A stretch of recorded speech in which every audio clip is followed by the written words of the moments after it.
여보, 어머니가 수술하시면 우리 좀 힘들겠어. 그러게 한 달이나 집안일을 못하면 어떻게 해? 도움이라도 불러야 할까? 돈이 너무 드는데. 솔직히 요양원 보내는 게 낫지 않을까? 요양원. 그 단어가 내 가슴을 가위처럼 잘라냈다. 나는 더 이상 가족이 아닌 부담이자 장애물이 되어 있었다. 나는 이불을 움켜쥐고 한참을 울었다. 그러다 문득 손이 떨리며 속삭였다. 안 돼. 나는 여기서 썩어갈 수 없어. 나는 아직 살아있다. 나는 아직 여자다. 그날 밤 나는 결심했다. 이 집을 떠나야 한다. 내 삶을 다시 찾아야 한다. 가족에게조차 짐이 되어버린 한 여자. 버려질 것인가 아니면 스스로 다시 태어날 것인가. 모든 걸 내려놓고 떠난 그녀의 선택이 평범했던 일상을 흔들고 상상도 못한 사랑과 욕망의 소용돌이로 이끈다. 황혼에 찾아온 두 번째 인생. 그 뜨거운 여정이 이제 시작됩니다. 새벽 5시 반. 눈을 뜨자마자 무릎에서 묵직한 통증이 올라온다. 숨을 고르며 천천히 몸을 일으킨다. 오늘도 어김없이 하루가 시작된다. 거울 앞에 앉는다. 주름진 얼굴, 하얗게 샌 머리카락. 하지만 눈빛만은 꺼지지 않았다. 나는 아직 살아있다. 내 이름은 윤서연. 63살. 하지만 이 집에서 아무도 내 이름을 불러주지 않는다. 아들, 며느리, 손주들에게 나는 그저 엄마, 할머니일 뿐이다. 때로는 소음 같은 존재일 뿐이다. 부엌으로 간다. 냉장고 안에는 아이들 음료수, 며느리의 요거트, 아들의 맥주만 가득하다. 정작 내가 좋아하는 건 하나도 없다. 나는 언제부턴가 내 입맛조차 잊고 살았다. 칼을 잡고 물을 썬다. 손목이 시큰거린다. 통증이 몰려와도 멈출 수 없다. 아침 6시 반까지 식탁이 차려져 있어야 하기 때문이다. 갓 지은 밥 냄새가 퍼진다. 예전에는 그 냄새가 행복이었는데 지금은 그저 또 하루가 시작됐음을 알리는 종소리일 뿐이다. 식탁에 밥과 국, 반찬을 올려놓는다. 돌아오는 건 늘 똑같다. 할머니, 이거 싫어요. 엄마, 오늘 반찬은 별로네요. 어머니, 아이들이 안 먹는다니까요. 감사 대신 쏟아지는 불평. 그 말들이 모처럼 가슴에 박혀 숨을 막는다. 나는 언제부터 이렇게 되었을까? 남편이 세상을 떠난 뒤 아들을 키우느라 내 삶을 다 내어주었다. 이 집은 내 이름으로 된 집인데 나는 가장 작은 창고 같은 방에서 살고 있었다. 햇빛조차 잘 들어오지 않는 어두운 방. 그곳에서 나는 매일 밤 생각했다. 내가 왜 이 집에서 투명인간처럼 살아야 하지? 며칠 전 무릎 통증 때문에 병원에 갔다. 의사의 말이 아직도 귀에 선명하다. 무릎 연골이 거의 닳았습니다. 수술을 고려하셔야 합니다. 순간 머리가 멍해졌다. 수술이라니. 한 달 넘게 집안일을 못한다는 뜻이다. 집에 돌아와 며느리에게 그 말을 꺼냈다. 그럼 집안일은 누가 해요? 아이들은 누가 돌보고요? 내 건강보다 집안일이 먼저였다. 그날 밤 나는 베개에 얼굴을 묻고 소리 없이 울었다. 그리고 서서히 결심했다. 이제는 나를 위해 살아야 한다. 밤이 깊어졌다. 나는 방 안에 홀로 앉아 있었다. 낡은 서랍을 열었다. 언제 산 건지도 모르는 속옷들이 눈에 들어왔다. 색이 바래고 고무줄이 늘어난 낡은 것들. 그것을 손에 쥐자 눈물이 왈칵 쏟아졌다. 내가 내 몸을 위해 산 게 언제였던가. 옷도 화장품도 액세서리도 모두 멈춘 채로 흘려보낸 세월이었다. 나는 그저 가족을 위해 일하고 먹이고 치우고 참았다. 하지만 거울 앞에 섰을 때 내 몸은 그렇게 늙어 보이지 않았다. 주름진 얼굴, 처진 가슴, 늘어진 배. 그러나 그 속 어딘가에는 아직 뜨거운 피가 흐르고 있었다. 나는 천천히 손끝을 움직였다. 목선을 따라 내려간 손가락이 가슴 위를 스치고 허리를 감돌아 아랫배까지 내려갔다. 오랫동안 잊고 있던 감각이 되살아났다. 숨이 거칠어지고 심장이 두근거렸다. 나는 아직 여자로 살아있었다. 스스로를 감싸진 그 순간 내 몸은 다시 나를 증명했다. 나는 더 이상 그림자가 아니었다. 나는 윤서연, 한때 사랑받았고 지금도 사랑을 갈망하는 여자였다. 한참 동안 거울 앞에 서 있었다. 거울 속의 여자는 울면서도 미소 짓고 있었다. 나는 속삭였다. 나는 아직 늙지 않았다. 아직 끝나지 않았다. 그날 밤 나는 처음으로 내 몸을 스스로 어루만지며 잠들었다. 오래 억눌러온 욕망이 불처럼 번졌다. 그 불이 나를 태우는 대신 나를 살렸다. 아침이 밝았다. 창문을 열자 햇살이 방 안으로 쏟아졌다.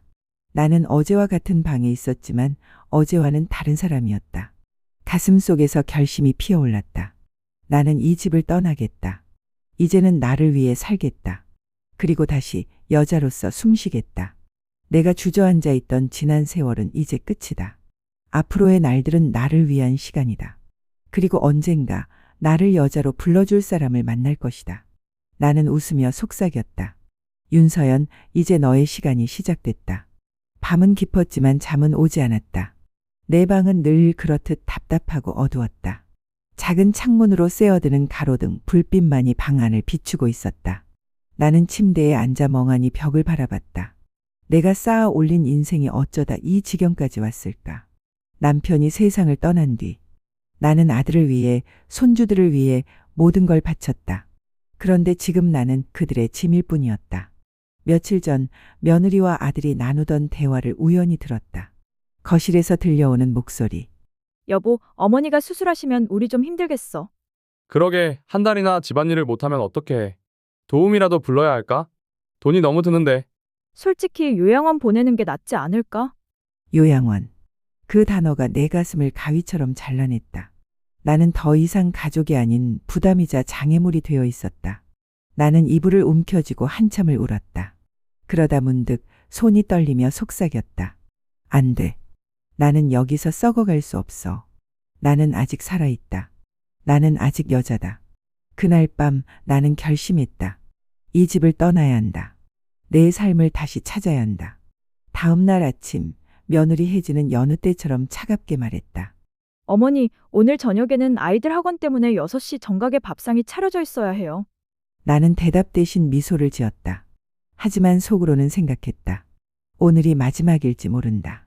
부엌에 서서 물을 썰고 국을 끓이며 나는 마음속으로 시뮬레이션을 했다. 짐을 싸려면 뭐부터 챙겨야지.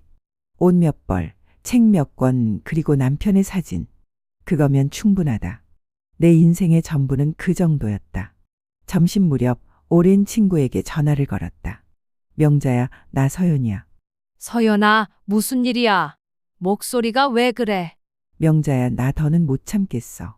요양원 얘기까지 나오는데 나 떠나야 할 것 같아. 서연아, 그래. 잘 생각했어. 너 지금까지 너무 참았잖아. 갈 곳이 있을까 두렵다. 무슨 소리야? 이 집은 내 거잖아. 내가 판돈으로 새 삶을 시작하면 돼. 정말 그럴 수 있을까? 당연하지. 이제는 너 자신을 위해 살아야 해. 눈물이 터져 나왔다. 전화기 너머 명자의 목소리가 나를 감싸 안아주는 것 같았다. 그날 오후 나는 조심스럽게 방 안에서 작은 여행용 가방을 꺼냈다. 옷 몇 벌을 접어넣고 서랍에서 남편의 사진을 챙겼다. 사진 속에서 웃고 있는 남편이 내게 말했다. 이제 그만해도 돼. 너도 좀 행복해져. 저녁 시간. 가족들은 여느 때처럼 무심하게 식탁에 앉았다. 나는 고등어 구이와 된장찌개를 올려놓았다. 할머니, 이거 비린내 나요. 엄마 국이 싱겁네요. 어머니, 아이들 입맛 좀 맞춰주세요. 나는 고개를 끄덕이며 대답했지만 속으로는 이미 멀리 떠나 있었다. 이 집의 불평과 눈치, 차가운 말들은 더 이상 나를 묶을 수 없었다. 밤이 되어 모두가 잠든 뒤 나는 거울 앞에 섰다. 낡은 속옷을 벗어던지고 내 몸을 마주했다. 주름지고 늘어진 몸. 그러나 손끝이 닿자 여전히 불이 살아있었다. 가슴이 뜨겁게 뛰었고 아랫배에서 묘한 열기가 피어올랐다. 나는 오랫동안 잊었던 나의 욕망을 다시 만지고 있었다. 살아있다는 증거. 여자로서의 나. 나는 속삭였다. 나는 아직 끝나지 않았다. 며칠 뒤 아들과 며느리가 여행을 간 사이 집은 텅 비어 있었다. 나는 이 기회를 놓치지 않았다. 부동산에 전화를 걸었다.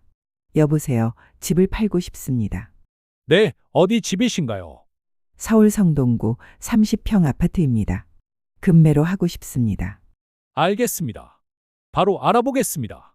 전화를 끊고 나니 심장이 두근거렸다. 무섭기도 했지만 후회는 없었다. 저녁 무렵 홀로 집안 거실에 앉았다. 이곳에서 웃고 울며 보낸 세월이 파노라마처럼 스쳐갔다.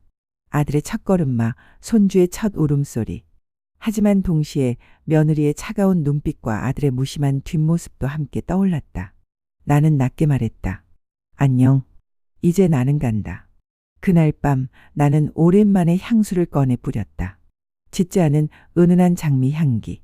내 몸에 스며든 그 향기가 오래된 욕망을 깨웠다.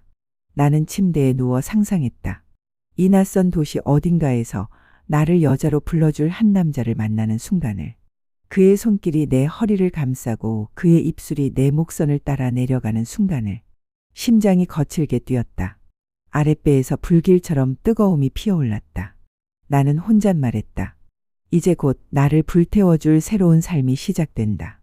다음 날 아침 부동산 사장이 집을 보러 왔다. 할머니, 집 관리 정말 잘하셨네요. 금방 팔릴 겁니다. 정말인가요? 네, 요즘 이 동네 집 찾는 분들 많아요. 나는 고개를 끄덕였다. 내 눈가에 눈물이 맺혔다. 하지만 이번 눈물은 슬픔이 아니라 해방의 눈물이었다. 며칠 뒤 집은 계약되었다. 나는 손에 계약금을 쥐고 현관 앞에 섰다. 문을 닫으며 마지막으로 속삭였다. 잘 있어라. 그리고 나는 내 인생의 두 번째 봄을 향해 걸어나갔다. 나는 스스로에게 말했다. 윤서연, 이제 너의 결심은 끝났다. 이제부터 너는 새로운 세상을 향해 나아간다. 더는 남의 그림자가 아니다. 너는 다시 태어난다. 그리고 언젠가 너를 여자로 불러줄 사람을 만나게 될 것이다. 나는 웃으며 하늘을 올려다봤다. 푸른 하늘, 자유로운 바람. 그리고 내 안에서 되살아난 뜨거운 열망.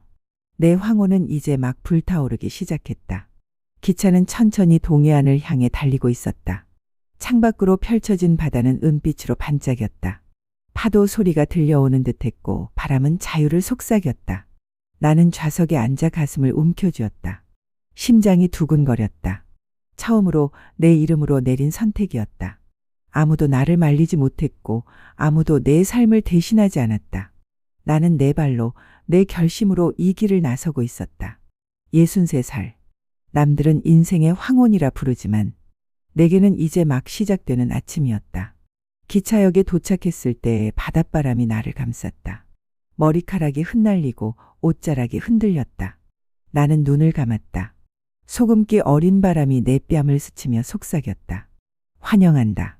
너는 이제 새로운 계절 속에 있다. 택시를 타고 작은 바닷가 마을로 향했다. 창밖으로 어선이 드나드는 항구가 보였고 골목마다 말린 오징어 냄새가 풍겼다. 나는 창문에 이마를 기댄 채 미소 지었다. 이곳은 낯설지만 어쩐지 오래전부터 나를 기다려준 듯했다. 부동산에서 소개받은 작은 집은 바닷가 언덕 위에 있었다. 하얀 담장이 둘러져 있고 창문 너머로 푸른 바다가 한눈에 들어왔다. 현관문을 열자 나무 바닥에서 햇살이 반짝였다. 낡았지만 따뜻했다. 나는 집 안을 천천히 둘러보았다. 부엌, 작은 거실, 그리고 창문 가득 바다 풍경. 마치 내 삶을 새로 시작하라고 속삭이는 집 같았다. 나는 짐을 내려놓고 창문을 활짝 열었다. 파도 소리와 갈매기 울음이 밀려왔다. 나는 두 팔을 벌리고 크게 숨을 들이마셨다. 소금기 어린 공기가 내 폐 깊숙이 스며들었다. 살아있다는 실감. 내 몸이 다시 깨어나는 듯했다. 저녁 무렵 집 앞 바닷길을 걸었다. 모래 위에 맨발을 올리자 차가운 감촉이 온몸을 전율처럼 훑었다. 나는 모래 위에 발자국을 남기며 천천히 걸었다. 바닷물은 발목을 적시며 다정하게 다가왔다. 나는 치맛자락을 걷어 올리고 바닷속으로 발을 더 깊숙이 담갔다. 차가움 속에서 묘한 열기가 몸 안에서 솟구쳤다. 내 허벅지를 스치는 물살이 마치 누군가의 손길처럼 느껴졌다. 나는 눈을 감고 짧게 신음을 흘렸다. 내 안에서 오랫동안 잠들어 있던 감각이 다시 살아났다. 나는 혼잣말했다. 그래, 나는 아직 여자야. 이 바다는 나를 다시 태어나게 한다. 밤이 되자 집 안은 고요했다. 바다에서 불어오는 바람이 커튼을 흔들었다. 나는 거울 앞에 앉아 오랜만에 화장을 해보았다. 립스틱을 바르자 거울 속에는 다른 여자가 서 있었다. 순종적이고 지친 아내도 투명인간 같은 엄마도 아니었다. 붉은 입술을 가진 여전히 욕망을 지닌 여자였다. 나는 스스로의 어깨를 어루만졌다. 손끝이 쇄골을 따라 내려갔다.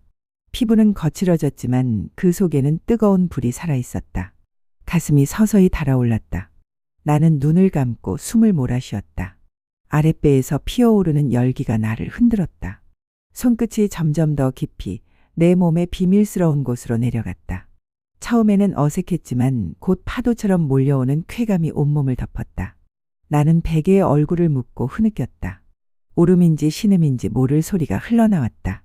하지만 분명한 건 나는 살아 있었다는 것이다. 다음 날 아침 햇살이 방 안가득 쏟아졌다. 나는 창문을 열고 바다를 바라봤다. 갈매기들이 자유롭게 날아다녔고 파도는 끝없이 밀려왔다. 나는 속삭였다. 이제 나는 갇힌 여자가 아니다. 나는 다시 태어난 여자다. 부엌에서 커피를 끓여 마시며 나는 미소 지었다. 쓴맛과 향이 온몸을 깨웠다. 그동안은 남을 위해 밥을 하고 남을 위해 살았다. 하지만 이제는 나를 위해 커피를 내리고 나를 위해 아침을 준비한다. 작은 변화였지만 세상 무엇보다 큰 해방이었다. 오후가 되자 나는 장을 보러 시장에 나갔다. 바닷가 마을의 시장은 활기가 넘쳤다. 상인들의 목소리, 갓 잡아 올린 생선의 비린내, 그리고 바람에 실린 바다 내음. 나는 오랜만에 지갑을 꺼내며 설렘을 느꼈다. 내 돈으로 내 입맛에 맞는 음식을 산다는 사실이 이렇게 행복할 줄 몰랐다. 장바구니를 들고 집으로 돌아오는 길. 나는 언덕 아래서 한 남자를 보았다. 거칠게 구릿빛으로 그을린 피부, 넓은 어깨와 묵직한 걸음. 그는 바다에서 그물을 걷어 올리고 있었다. 짧은 순간이었지만 내 심장이 두근거렸다. 그의 손길, 그의 눈빛. 낯설지만 어쩐지 위험한 예감이 스며들었다. 나는 서둘러 집으로 돌아왔다. 그러나 그 남자의 모습은 머릿속에서 지워지지 않았다. 나는 거울 앞에 앉아 얼굴을 붉혔다. 오랫동안 잊고 있던 떨림이 내 몸속에서 되살아나고 있었다. 밤이 되었다. 나는 다시 거실 불을 끄고 창문을 열었다. 별빛이 바다 위로 쏟아지고 있었다. 파도 소리, 바람의 숨결, 그리고 내 심장의 고동. 나는 가슴에 손을 얹었다. 이곳에서 나는 새로운 삶을 시작한다. 이곳에서 나는 다시 여자로 살아난다. 그리고 언젠가 그 바다의 남자와 눈을 마주치게 될 것이다. 그의 손길이 내 피부를 따라 내려오고 그의 입술이 내 목선을 적실 때 나는 진정으로 다시 태어날 것이다. 나는 속삭였다. 윤서연, 이제 내 황혼은 불꽃처럼 타오를 거야. 바닷바람이 강하게 불어오는 오후였다. 나는 장을 보고 돌아오는 길, 언덕 아래에서 그를 다시 보았다. 거친 손으로 그물을 걷어 올리는 남자. 구릿빛 피부와 넓은 어깨, 바닷바람에 흩날리는 머리칼, 그리고 눈부시게 깊은 눈빛. 그는 고개를 들어 나를 잠시 바라보았다. 나는 얼어붙은 듯 멈췄다. 그 시선은 거칠면서도 묘하게 따뜻했다. 마치 오래전부터 나를 알고 있었던 것처럼. 심장이 빠르게 뛰었다. 나는 서둘러 발걸음을 옮겼다. 하지만 그의 눈빛은 집에 돌아와서도 사라지지 않았다. 밤이 되자 창문 너머로 파도 소리가 밀려왔다. 나는 침대에 누워 낮의 장면을 떠올렸다. 낯선 남자의 시선이 내 몸 위를 스치는 듯했다. 눈을 감자 그의 손길이 내 어깨를 따라 내려오는 상상이 피어올랐다. 가슴이 서서히 달아올랐다. 나는 베개를 움켜쥐고 신음을 흘렸다. 낯선 남자, 낯선 손길. 그것은 위험했지만 달콤했다. 다음 날 나는 일부러 바닷가를 산책했다. 햇살은 눈부시게 쏟아지고 파도는 힘차게 부서졌다. 그곳에 그가 있었다. 배 위에서 밧줄을 정리하는 모습. 나는 발걸음을 멈추고 그를 지켜보았다. 그가 나를 발견하고 다가왔다. 낯선 목소리가 바람을 타고 내게 닿았다. 여기 새로 오셨죠? 얼굴이 낯설군요. 네, 며칠 전에 이사 왔어요. 환영합니다. 제 이름은 강현수입니다. 배를 몰고 살아온 지 30년이 넘었죠. 저는 윤서연이라고 합니다. 그의 손이 내 손을 잡았다. 굳은 살 박힌 손. 그런데 이상하게도 그 손길은 부드럽게 느껴졌다. 순간 내 몸속 어딘가가 떨렸다. 집으로 돌아오는 길, 나는 아직도 손끝에 남은 감촉을 느끼고 있었다. 굳은 살과 따뜻함이 뒤섞인 그 감촉이 마치 불씨처럼 내 안에서 번졌다. 나는 거울 앞에 서서 얼굴을 붉혔다. 내가 왜 이토록 떨리는 걸까? 나는 63살이다. 사랑과 욕망은 이미 지나간 줄 알았다. 그런데 단 한 번의 손길, 단 한 번의 눈빛이 내 몸을 다시 흔들고 있었다. 그날 밤 나는 창문을 열어두고 바람을 맞았다. 눈을 감자 그의 얼굴이 떠올랐다. 거친 손이 내 어깨를 감싸고 두터운 가슴이 내 등 뒤에 닿는 상상. 입술이 내 목선을 따라 내려가고 숨결이 귓가를 파고드는 순간 나는 신음을 흘리며 몸을 비틀었다. 아랫배에서 불처럼 뜨거움이 솟았다. 손끝이 본능처럼 내 몸을 더듬었다. 젖은 파도처럼 욕망이 나를 덮쳤다. 나는 속삭였다. 현수. 그 이름이 내 입술에서 흘러나오자 몸은 더 깊이 흔들렸다. 나는 오랜만에 여자로서 떨리고 있었다.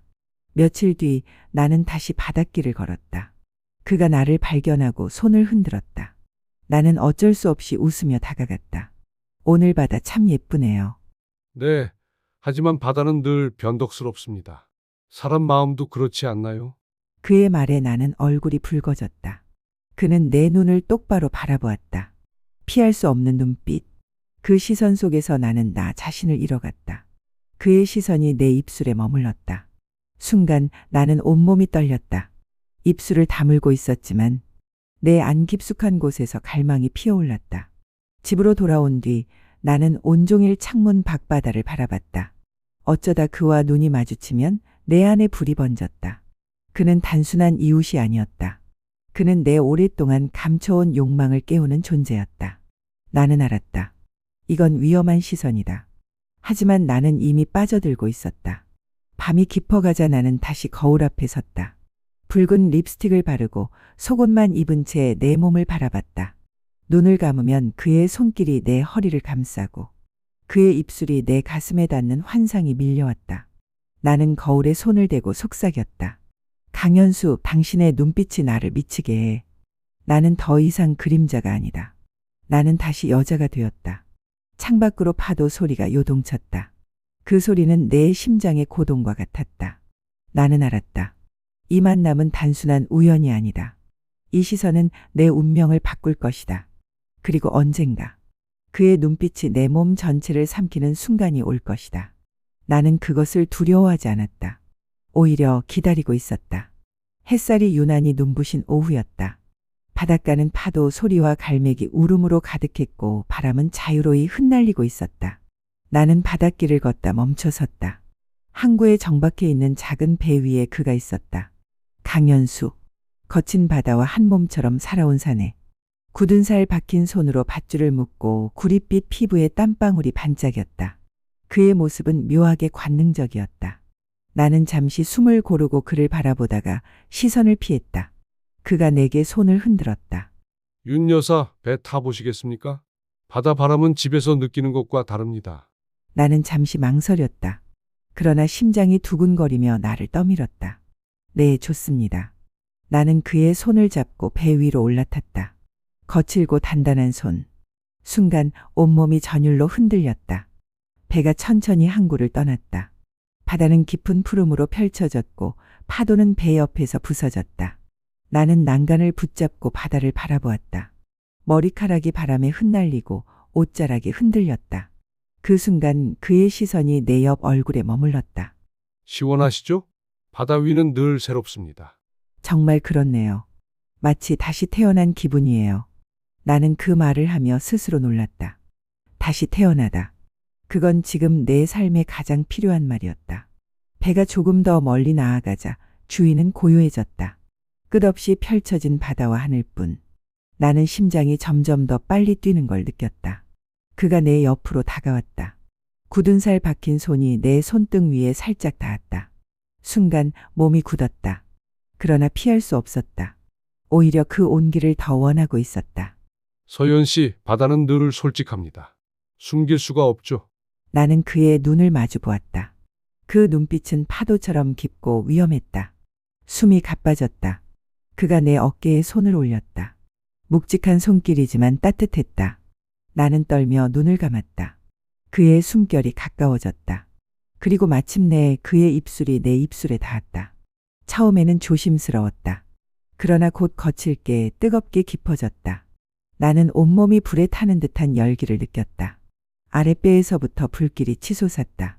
나는 그를 밀어내지 않았다. 오히려 더 가까이 다가갔다. 바람이 우리를 휘감고 파도가 배를 흔들었다. 그 흔들림 속에서 우리의 입술은 더욱 뜨겁게 얽혔다. 나는 그의 가슴에 손을 얹었다. 단단한 근육이 손끝에 느껴졌다. 그의 심장이 내 손바닥 아래에서 뛰고 있었다. 그 뜨거운 고동은 내 몸의 떨림과 닮아 있었다. 그가 내 허리를 감싸 안았다. 나는 숨을 몰아쉬며 그의 품에 기대었다. 그의 입술이 내 목선을 따라 내려왔다. 피부에 닿는 뜨거운 입맞춤에 나는 짧은 신음을 흘렸다. 아직도 여자로 느껴질 수 있다는 사실. 그것은 두려움이 아니라 황홀함이었다. 배는 바다 한가운데 멈춰 서 있었다. 파도 소리만이 우리를 감쌌다. 나는 그의 품 안에서 떨고 있었다. 서연 씨, 이렇게 떨고 있는 걸 보니 살아있다는 게 느껴집니다. 그의 목소리가 낮게 울렸다. 나는 숨을 몰아쉬며 속삭였다. 저도 그래요. 오랫동안 잊고 있던 제 자신을 이제야 찾은 것 같아요. 그의 눈빛이 깊어졌다. 다시 입술이 맞닿았다. 이번엔 더 깊고 더 격렬했다.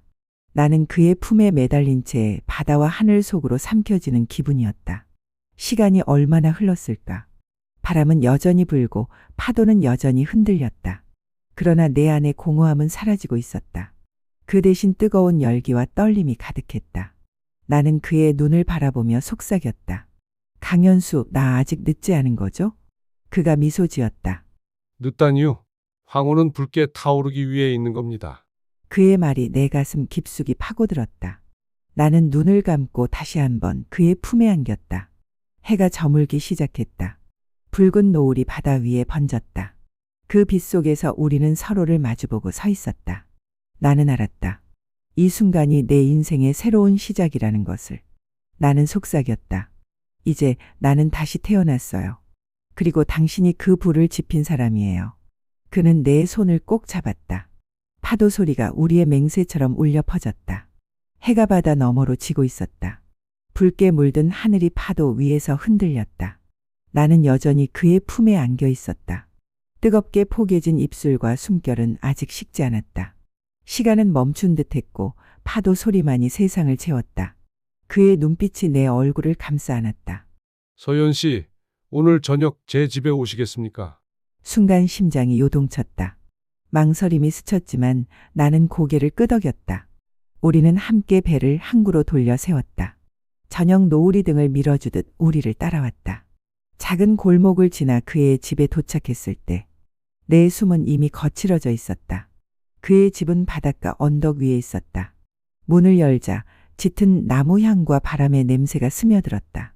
소박한 거실 한가운데 커다란 창문 너머로 바다가 보였다.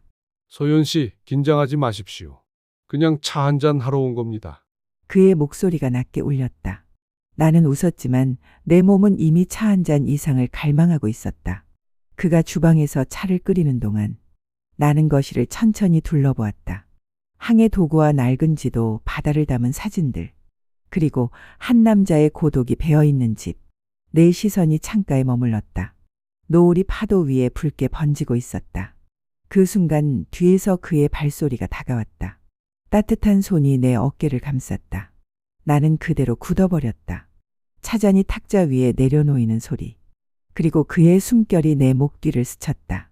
서연 씨, 당신 눈빛이 오늘따라 참 아름답습니다. 나는 대답할 수 없었다. 심장이 미친 듯이 뛰어 숨이 막혔다. 그의 손이 내 팔을 따라 내려왔다. 뜨겁고 단단한 손길. 나는 떨며 속삭였다.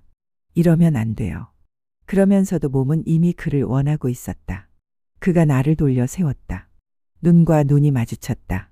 그 순간 그는 거침없이 내 입술을 삼켰다. 나는 두 팔로 그의 어깨를 붙잡았다. 불길처럼 타오르는 키스가 온몸을 삼켰다. 그의 손이 내 허리를 감싸고 가슴 위로 올라왔다. 뜨거운 손길이 닿자 나는 짧은 신음을 흘렸다. 아직도 여자로 느껴질 수 있다는 사실이 황홀하게 나를 흔들었다. 우리는 거실 소파에 몸을 맡겼다. 그의 입술이 내 목선을 따라 내려왔다. 피부 위에 불꽃 같은 자국을 남겼다. 나는 숨을 몰아쉬며 그의 머리칼을 움켜쥐었다. 그의 손이 천천히 내 옷자락을 벗겨냈다. 옷이 바닥에 떨어지자 내 몸은 떨림 속에 드러났다. 주름지고 낡았다고 생각했던 몸. 그러나 그의 눈빛은 욕망으로 가득했다. 아름답습니다. 정말 아름답습니다. 그의 속삭임에 눈물이 맺혔다. 나는 처음으로 내 몸이 여전히 여자의 몸임을, 사랑받을 수 있는 몸임을 느꼈다. 그의 손길은 더욱 대담해졌다. 가슴을 감싸쥐고 허리를 따라 내려오며 아랫배 깊숙이 내 열기를 깨웠다. 나는 몸을 비틀며 그의 품에 파묻혔다. 입술과 손길이 동시에 나를 탐했다. 파도처럼 격렬하고 바람처럼 집요했다. 나는 신음을 흘리며 그의 이름을 불렀다. 현수. 그의 숨결이 내 귓가에 파고들었다. 소연 씨, 이제는 더 이상 참지 마요. 나는 울먹이며 대답했다. 네, 원해요. 침실로 향하는 발걸음은 흔들리고 거칠었다. 문이 닫히는 순간 우리는 서로를 놓지 않았다. 침대 위에 쓰러지며 다시 입술이 맞닿았다. 그의 몸이 내 위로 내려왔다. 묵직한 체온이 나를 덮쳤다. 나는 두 팔을 벌려 그를 끌어안았다. 가슴과 가슴이 맞닿고 숨결과 숨결이 얽혔다. 내 안에서 불이 폭발했다. 그의 손이 내 다리를 들어 올리고 허벅지 사이로 파고드는 순간 나는 눈을 감고 신음을 터뜨렸다. 파도 소리가 귀를 가득 채웠다. 몸과 몸이 하나로 이어지는 순간 나는 다시 태어나는 듯했다. 고통과 쾌락이 동시에 몰려왔다. 그러나 그것은 나를 살게 하는 열기였다. 나는 그의 품에서 울며 웃었다. 살아있다. 여전히 살아있다. 우리는 밤새 서로를 탐했다. 그의 몸은 바다처럼 거칠고 동시에 깊었다. 나는 파도에 휩쓸리듯 그의 품 속에서 흔들렸다. 끝없이 이어지는 쾌락의 물결 속에서 나는 오랫동안 잊고 있던 나 자신을 되찾았다. 새벽이 밝아올 무렵 우리는 지쳐 서로의 품에 안겨 있었다. 창밖으로 바다가 은빛으로 빛나고 있었다. 나는 속삭였다. 현수, 고마워요. 그가 미소 지으며 대답했다. 이제 서연 씨는 혼자가 아닙니다. 나는 눈을 감고 그의 가슴에 얼굴을 묻었다. 따뜻한 심장 소리가 귀에 울렸다. 그 소리는 마치 새로운 계절의 시작을 알리는 종소리 같았다. 내 황혼은 이제 붉게 타오르고 있었다. 그리고 그 불꽃은 더 이상 꺼지지 않을 것이다. 새벽 바람이 커튼을 흔들었다. 나는 그의 품에서 눈을 떴다. 따뜻한 체온과 심장 고동이 내 귀에 아직 남아 있었다. 밤새 이어진 열기와 흔들림. 그것은 내 몸과 영혼을 동시에 새롭게 만들었다. 그의 숨결이 목덜미에 닿았다. 나는 조용히 눈을 감았다. 늦게 찾아온 첫사랑 같았다. 아니, 어쩌면 내 인생에서 처음으로 진짜 여자가 된 순간이었다. 아침 햇살이 창문으로 쏟아졌다. 나는 부끄럽게 그의 품에서 일어나 옷을 챙겨 입었다. 그는 여전히 깊은 잠에 빠져 있었다. 거칠고 단단한 얼굴. 그러나 자고 있는 모습은 아이처럼 평온했다. 나는 잠시 그 얼굴을 바라보다 속삭였다. 현수, 나 이렇게 다시 사랑할 수 있다는 게 믿어지지 않아. 집으로 돌아온 뒤 나는 오랜만에 내 집을 낯설게 느꼈다. 바다는 여전히 창문 너머에서 출렁였지만 내 안에는 다른 파도가 일렁이고 있었다. 커피를 내리면서도 창문을 열면서도 내 몸 어딘가에는 여전히 그의 손길이 남아 있었다. 허벅지에, 가슴에, 목선에 마치 불길처럼 사라지지 않는 흔적. 나는 스스로를 어루만지며 혼잣말했다. 나는 이제 단순히 살아있는 게 아니야. 나는 여전히 여자로 사랑받는 사람으로 살아가고 있어. 그러나 마음 한구석에서는 불안이 고개를 들었다. 이 뜨거운 순간들이 언제까지 이어질까? 만약 누군가에게 들킨다면, 내 아들이 알게 된다면 세상은 나를 비난할 것이다. 나이 들어 욕망을 느끼는 여자는 조롱의 대상이 될 테니까. 나는 두려움에 눈을 감았다. 하지만 동시에 내 몸은 그 두려움마저 삼켜버릴 만큼 그를 원하고 있었다. 며칠 동안 우리의 만남은 이어졌다. 낮에는 바닷길을 함께 걸었고 저녁이면 그의 집에서 와인잔을 기울였다. 그리고 밤이 되면 우리는 서로의 몸을 탐했다. 그의 입술은 늘 뜨거웠고 그의 손길은 늘 대담했다. 나는 매번 새로운 여자가 된 듯했다. 침대 위에서, 소파 위에서, 심지어 창가의 기대 선체로도 우리는 서로를 갈망했다. 파도 소리와 신음이 뒤엉켜 밤을 채웠다. 나는 그의 품에서 수없이 무너지고 다시 태어났다. 그러나 어느 날 낯선 불안이 찾아왔다. 시장에서 장을 보던 중이었다. 뒤에서 들려오는 목소리. 저분 서울에서 온 분 아니야? 맞아. 혼자 이사 왔다던데 요즘 저 선장이랑 자주 다니더라. 나는 순간 발걸음을 멈췄다. 등줄기에 차가운 땀이 흘렀다. 사람들의 시선이 내 등에 꽂히는 듯했다. 집에 돌아와 거울 앞에 섰다. 붉게 물든 내 얼굴. 밤마다 그와 나누었던 뜨거움이 여전히 남아 있었다. 하지만 세상은 나를 순순히 두지 않을 것이다. 나는 속삭였다. 그래도 나는 멈출 수 없어. 이 욕망은 내 삶의 증거야. 내가 살아있다는 증거야. 그날 밤 나는 현수의 집으로 향했다. 그는 문을 열자마자 나를 끌어안았다. 그의 입술이 거칠게 내 입술을 탐했다. 나는 그의 품에 안겨 신음을 터뜨렸다. 침실로 향하던 중 나는 울먹이며 말했다. 현수, 우리 괜찮을까? 그가 내 눈을 깊게 바라보았다. 소연 씨, 세상이 뭐라 해도 상관없습니다. 내게 필요한 건 오직 당신뿐입니다. 그 말에 눈물이 쏟아졌다. 그리고 그 눈물은 곧 열기로 바뀌었다. 그의 몸이 내 위로 내려왔다.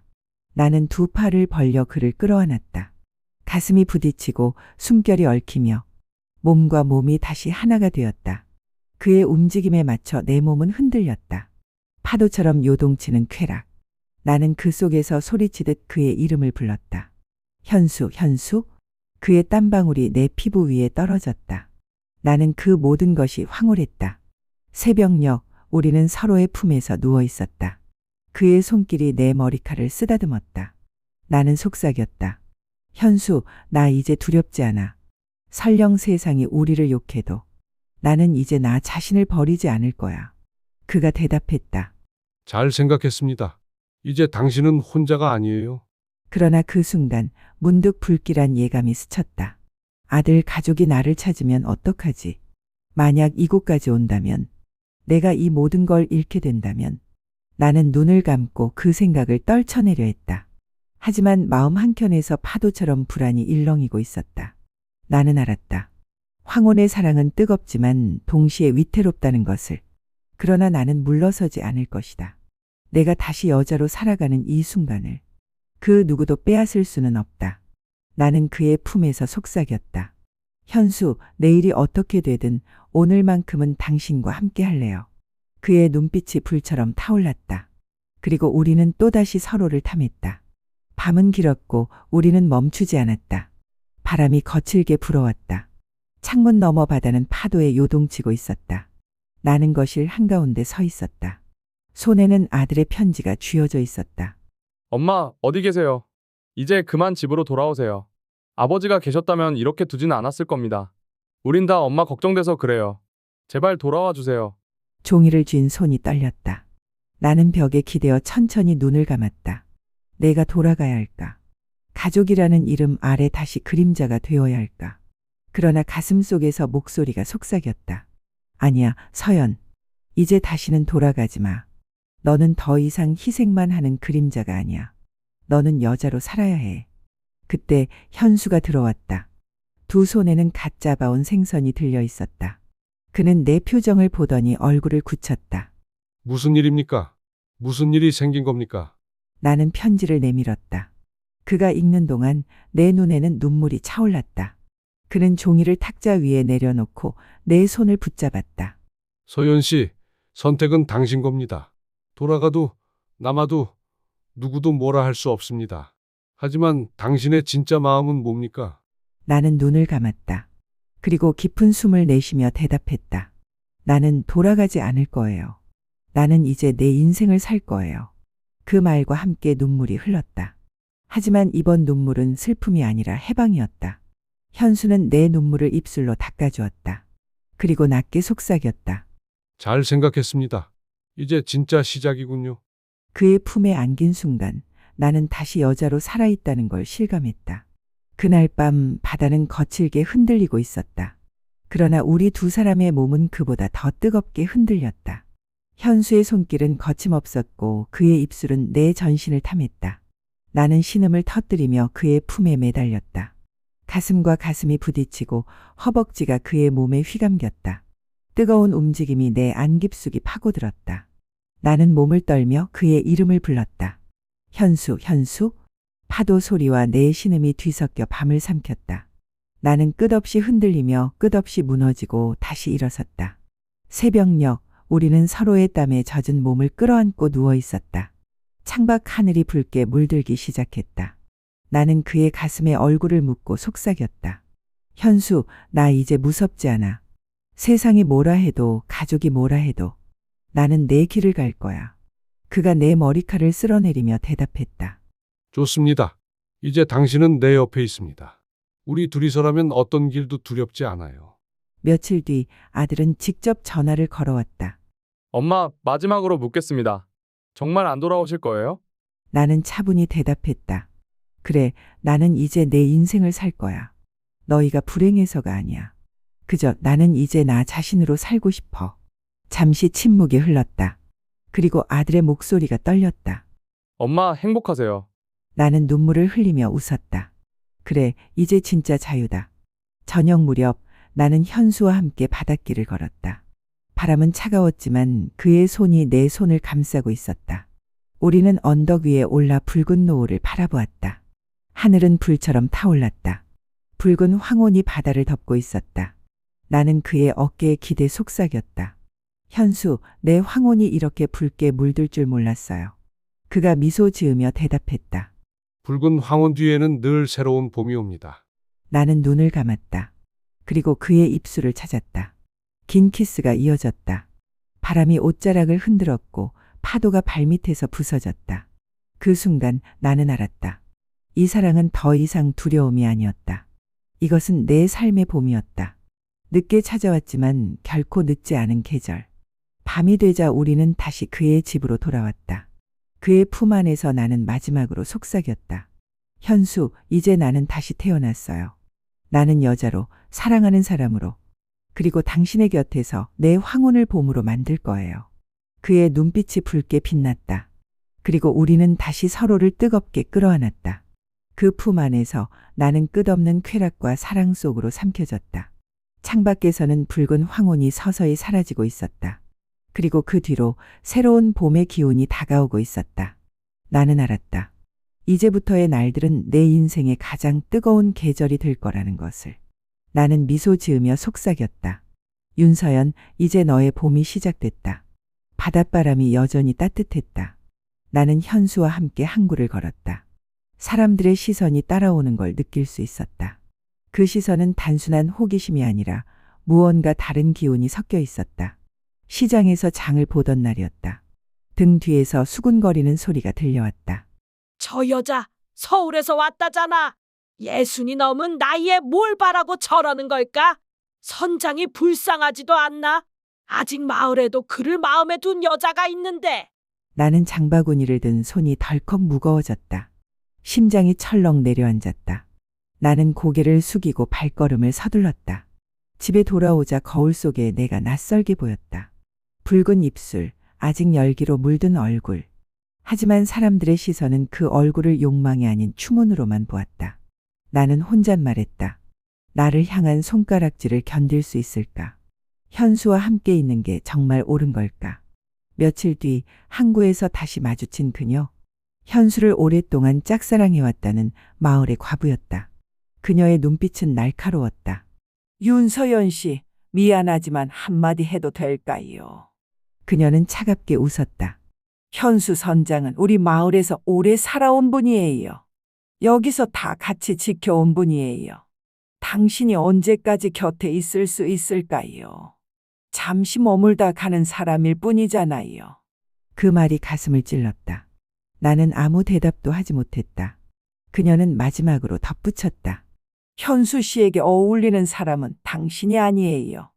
나는 발걸음을 돌려 도망치듯 집으로 돌아왔다. 문을 닫자마자 눈물이 터졌다. 밤이 되어 현수가 찾아왔다. 서연 씨, 무슨 일입니까?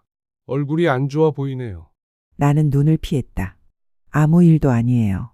그냥 조금 피곤해서 그래요. 그는 내 두 손을 붙잡았다. 거짓말하지 마세요. 무슨 일 있습니까? 나는 끝내 울음을 터뜨렸다. 사람들이 우리를 수군거려요. 당신을 좋아하는 여자도 있대요. 내가 당신을 힘들게 만드는 게 아닐까 두려워요. 그는 내 어깨를 감싸 안았다. 사람들이 뭐라 하든 나는 당신을 택했습니다. 내 마음은 단 한 번도 흔들린 적 없습니다. 나는 그의 품에 안겨 울었다. 그러나 마음 깊숙이 불안은 여전히 남아 있었다.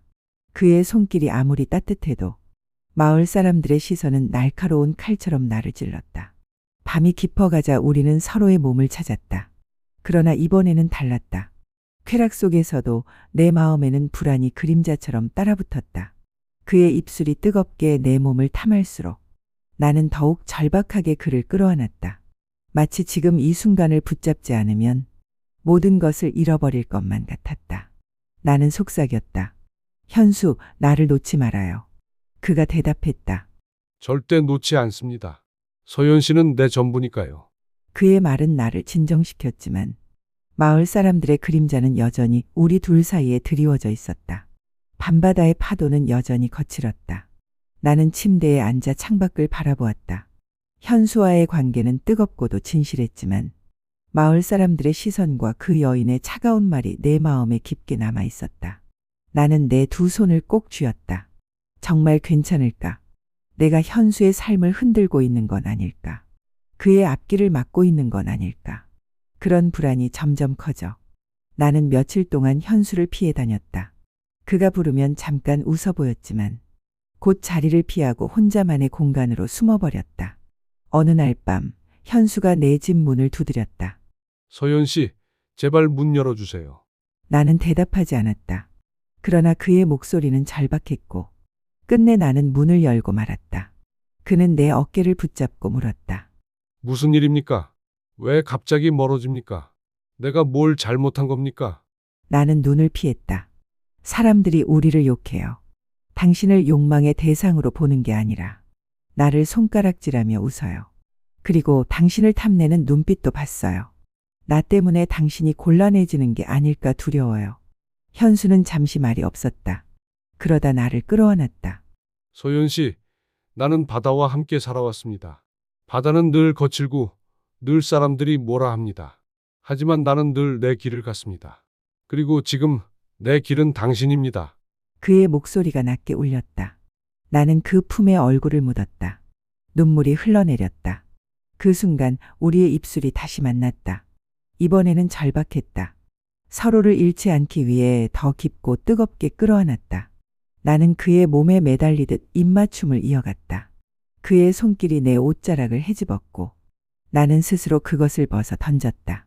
마치 세상의 시선을 다 떨쳐내듯이 가슴이 맞닿고 허벅지가 얽혔다. 뜨거운 숨결이 목덜미를 훑었다. 나는 신음을 삼키며 그의 이름을 불렀다. 현수, 제발 나를 잃지 말아요. 그는 거칠게 속삭였다. 당신 없이는 나는 존재할 수 없습니다. 우리는 침대 위에서, 소파 위에서, 바닥에 엎드린 채로까지 끝없이 서로의 몸을 탐했다. 그의 입술은 내 목선을 따라 흘렀고 나는 그의 손길에 몸을 비틀며 신음을 흘렸다. 쾌락은 파도처럼 밀려와 우리를 휩쓸었다. 나는 여러 번 무너지고 다시 일어섰다. 그의 몸이 내 안 깊숙이 파고들 때마다 나는 더 이상 아무것도 두렵지 않았다. 세상은 우리를 욕할지도 모른다. 그러나 이 순간 나는 내 전부로 그를 원하고 있었다. 긴 시간이 흘러 우리는 서로의 땀에 젖은 몸을 끌어안았다. 창밖에는 여전히 파도가 부서지고 있었다. 나는 그의 가슴에 얼굴을 묻고 속삭였다. 현수, 나 이제 도망치지 않을게요. 세상이 뭐라 하든 나는 당신 곁에 남을 거예요. 그가 내 머리칼을 쓸어내리며 대답했다. 고맙습니다. 이제 우리는 함께 싸우면 됩니다. 혼자가 아니라 둘이니까요. 며칠 뒤 항구에 다시 나갔다.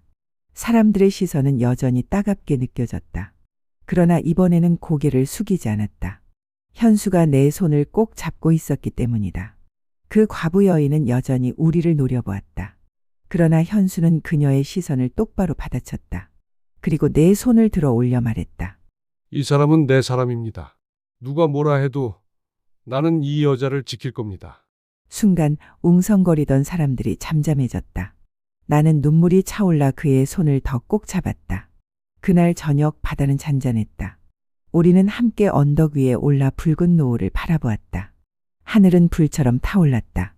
나는 그의 어깨에 기대 속삭였다. 현수, 이제 나도 두렵지 않아요. 사람들이 뭐라 해도 나는 내 삶을 살 거예요. 당신과 함께라면. 그가 내 얼굴을 감싸 안고 천천히 입 맞췄다. 그 키스에는 약속과 맹세가 담겨 있었다. 밤이 깊자 우리는 다시 서로의 몸을 찾았다. 이번에는 두려움이나 불안이 아닌 확신과 기쁨으로 가득했다. 그의 움직임은 깊고 강렬했고 나는 그 파도 속에서 끝없이 흔들렸다. 현수, 사랑해요. 그의 대답은 숨결에 섞여 내 귀를 파고들었다. 나도 당신을 사랑합니다. 끝까지.